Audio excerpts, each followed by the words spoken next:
Hey, it's Adam with Theros Media, surfing the surfs again.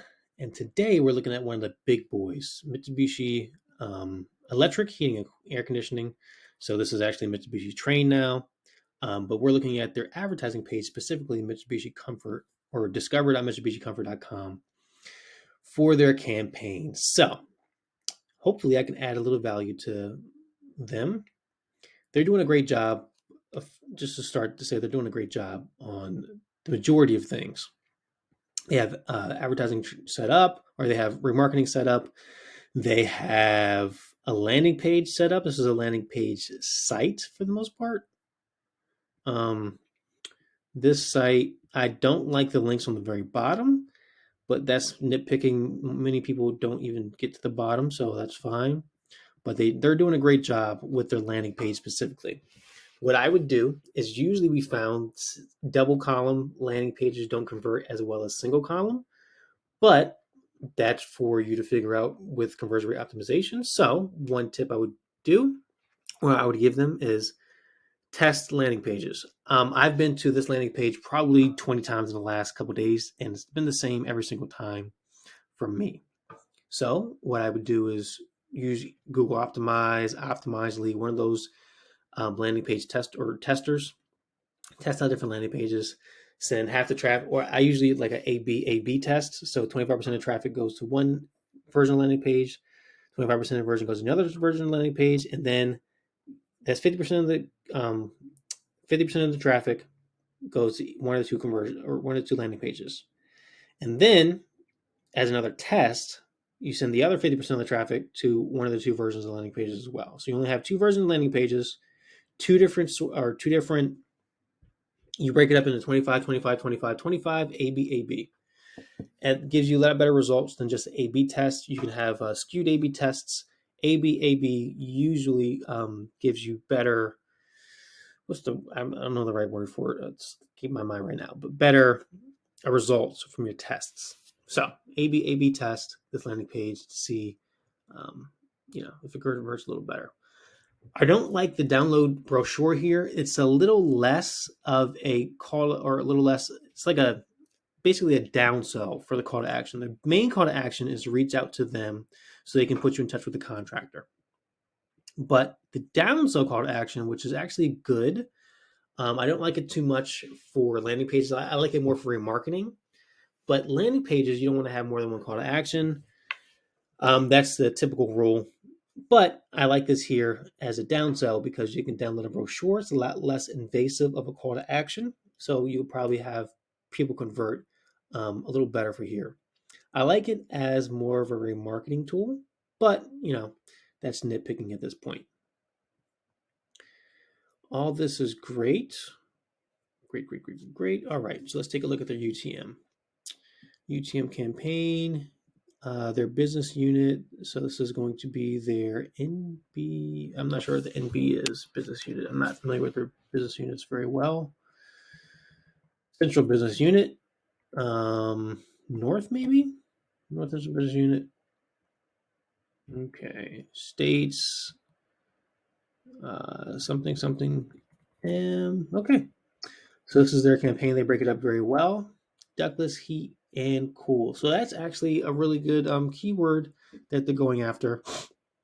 Keyword pruning is one good thing. I know ductless heat and cool is a very good keyword. It converts at about $50 per conversion. Ductless heating and cooling system is not a very good keyword. It converts at about $1,000 per conversion. So keyword pruning is probably the big thing. Even big companies don't do this very well because it takes a lot of time, especially for bigger campaigns. Keyword pruning is something you definitely want to do for bigger campaigns. It depends on how much money you're spending. I typically do it once every 2 weeks if you're spending about $10,000 a month. If you're spending a little more than that, once a week, it really depends on the campaign, what you're going after, how targeted the keywords are, all that type of stuff. $10,000 a week, $10,000 warrants about 2 times a month. More than that, about one time a week. Once you get to about $50,000 to $100,000 in AdWords spend or keyword spend, then you want to do it actually pretty frequently, probably once a day. Spend about an hour and a half to 2 hours doing it once a day, especially if you're spending a ton of money on Google Ads. It could definitely save you a ton of money, have better converting keywords, and Mitsubishi here is only advertising for the contractor. So the better they do with their advertising spend, the more leads they get the contractors, the more sales they get for Mitsubishi related products. So keyword pruning is definitely a big one to do. This is showing up for the ductless heat and cool keyword, which is pretty close, but it is not the same thing. So you want to use a single keyword ad group, weed out ductless heating and cooling system, keep ductless heat and cool inside that ad group. So it took me a little bit to see what they were working with on the website. I did built with, didn't really show up anything because they are doing a little more advanced,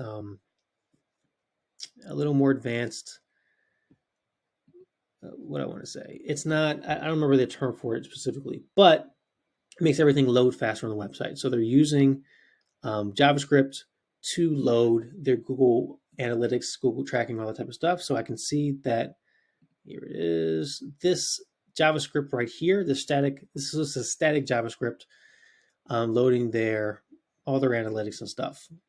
So I can see everything's inside Google Tag Manager. This doesn't even pick up Google Analytics, I don't think. Nope, it doesn't. So everything's built inside this JavaScript on their website, which is actually a very advanced way of doing things. It makes everything speed up a lot quicker. So I can't actually see what's going on inside their website, but I can take a couple guesses. Hotjar is probably one you want to install. A heat map, especially if you're running a ton of traffic like I know Mitsubishi is, a heat map is a little easier to manage than videos. Videos are the videos, web visitor videos are probably the top of the food chain of conversion rate optimization. You can see what's working, what's not.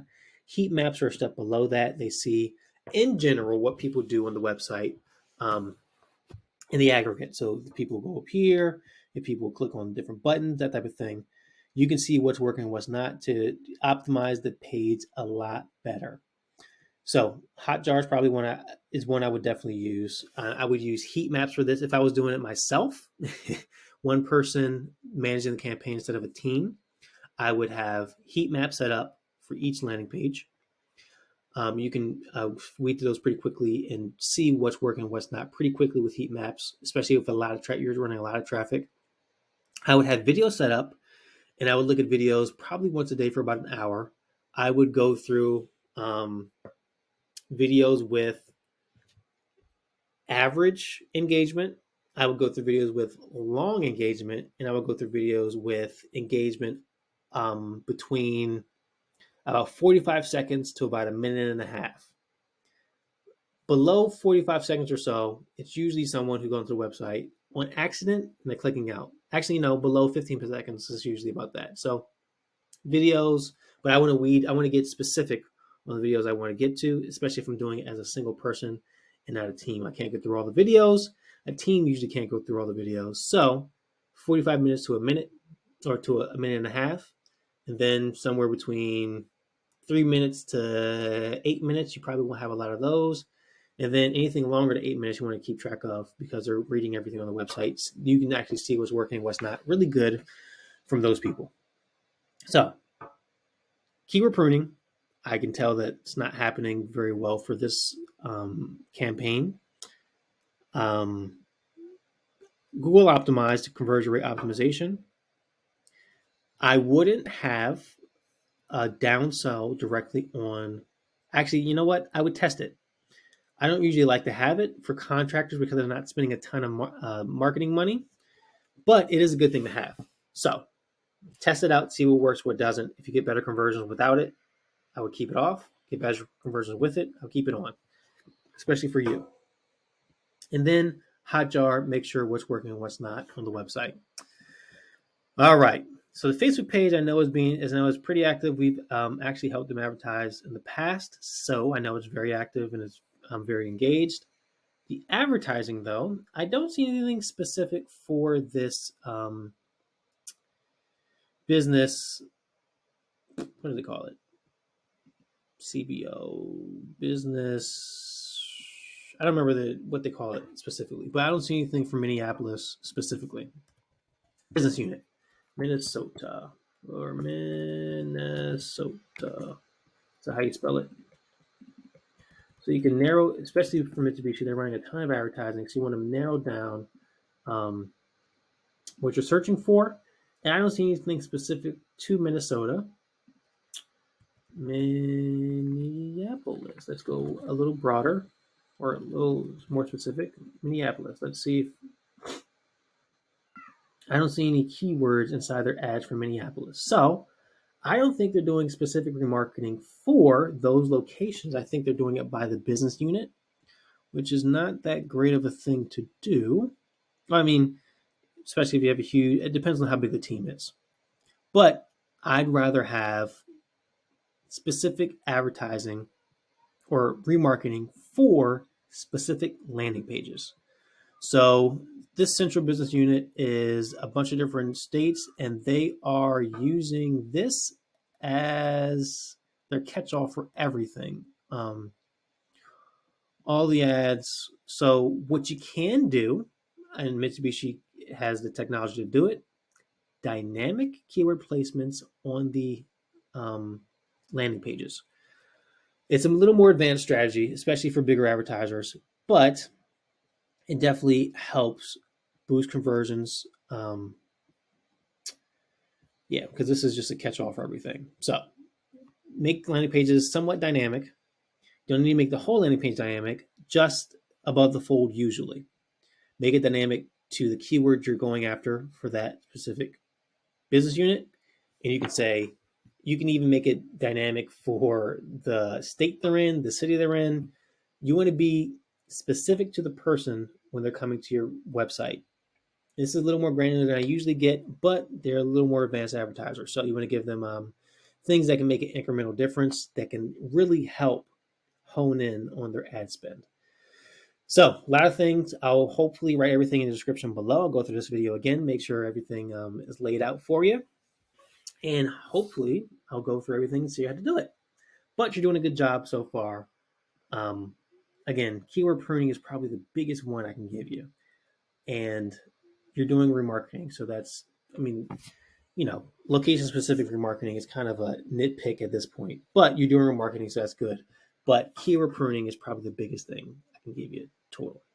You want to make sure you know what. I'm sure you have tracking set up in the setup well, so you know what converts and what doesn't. But keyword pruning, I don't know if I can harp on it enough.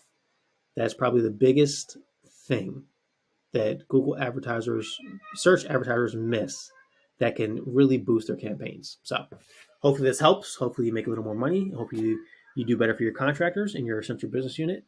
And we'll talk to you soon.